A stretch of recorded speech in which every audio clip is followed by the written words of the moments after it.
রাজধানীর কলাবাগানের ভাড়া বাসায় স্ত্রী তাসলিমা আক্তারকে হত্যার পর মরদেহ ডিপ ফ্রিজে রাখেন স্বামী নজরুল ইসলাম। পরে পাশের রুমে থাকা দুই মেয়েকে নিয়ে যান বোনের বাসায়। ফুপুর বাসায় অনেকক্ষণ অপেক্ষার পরও মায়ের খোঁজ না পেয়ে মামাদের ফোন করে তাসলিমার মেয়েরা। পরে পুলিশ নিয়ে বাসায় গিয়ে উদ্ধার হয় মরদেহ। বাগনিগুলো আমার ফুপুর বাসায় নিয়ে যায়, আমার বোনের জামাই নিয়ে গিয়ে ওই বাসায় রেখে বলতেছে তোরা ওদের ওই বাসায় রাখ, আমি কিছুক্ষণ পরে এসে নিয়ে যাব। এবং ওর মা তো নাই, ওর মা জানি কই গেছে।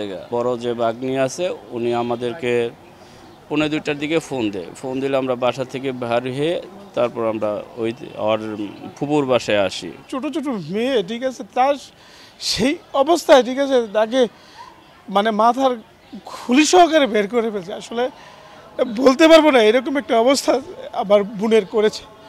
আসলে খুনির আসলে দৃষ্টান্তমূলক শাস্তি চাই, এটা আমাদের দাবি। তাসলিমাকে হারিয়ে দিশেহারা তার দুই ভাই অভিযোগ করেন নজরুল একসময় ব্যবসা করলেও এখন বেকার। প্রায় তাসলিমাকে পৈতৃক জমি ও টাকা পয়সার জন্য চাপ দিতেন মাদকাসক্ত নজরুল, প্রায় নির্যাতন করতেন, এমনকি ফোন ব্যবহার থেকেও রাখতেন বিরত। 3টা মেয়ে সেটা সহ্য করতে পারে না, বারবারই সে ছোট মেয়েটাকে, এরকম একটা অবস্থা হচ্ছে তার যে ছোট মেয়েটা, ওই মেয়েটাকে সে পায়ে পাড়া দিয়ে মারতে চেয়েছিল একবার, যার কারণে এই ছোট মেয়েটা এই বাসায় থাকে না, থাকে হচ্ছে কি নানুর বাসায়। খুব খারাপ, খুব জঘন্য খারাপ আর কি। তারা প্রায় নির্যাতিত করতো, মারাধারি করতো, বলতো যৌতুক এনে দিত, টাকা পয়সা এনে দিত।